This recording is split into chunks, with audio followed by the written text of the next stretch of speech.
থেকে আপনি শহর উত্তর কোথা থেকে আসছেন? আমি আছি ঢাকা সায়দাবাদ থেকে। ঢাকা সায়দাবাদ। সায়দাবাদ। আপনি কি কোনো থানার আন্ডারে আসছেন? জি না।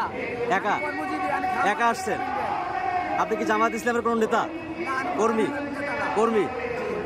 আপনি আপনি এই সমাবেশের মাধ্যমে কি চাচ্ছেন সরকারের কাছে? আমি চাচ্ছি যে আমার এটা, আমি যেটা চাই যে আমাদের বাংলাদেশ আরো কন্ট্রোল হোক। এখন যে দুর্নীতি হচ্ছে এটা যেন আর না হয়। আমরা এই যে ইসলামী যারা দল আছে তারা এটার জন্য সব পদক্ষেপ নেবে, কিন্তু এখন যে দুর্ঘটনাগুলো হচ্ছে, অপরাধ হচ্ছে জায়গায় জায়গায়, এটা যেন আর না হয়।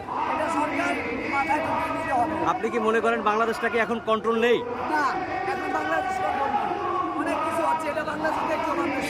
শেখ হাসিনা আপনারা বলতেছেন স্বৈরাচার ছিল, শেখ হাসিনা তো পলায়ন করেছে, এখনো কি সেই স্বৈরাচারের প্রেতাত্মা এখনো কি বাংলাদেশে ভর করতেছে? হ্যাঁ, অবশ্যই। স্বৈরাচারের এখনো স্বৈরাচারের লোক কিছু আছে, তারা আত্মগোপন হয়ে আছে, তারা এগুলো করতেছে, কিন্তু তারা ধরে দিতে পারছে আমার কাছে না।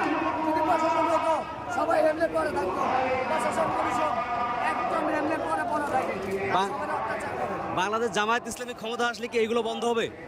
ইনশাল্লাহ, ইনশাল্লাহ, যদি উপরে আল্লাহ চায়, এটা বন্ধ হয়ে যাবে, চাঁদাবাজি, সব বন্ধ হয়ে যাবে। হত্যা, রাহাজানি, এগুলো ধর্ষণ বন্ধ হবে। শুধু এই যে একজনের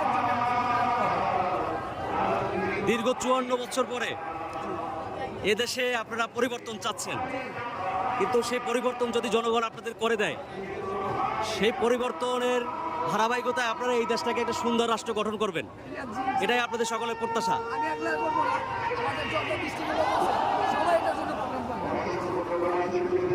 আসসালামু আলাইকুম।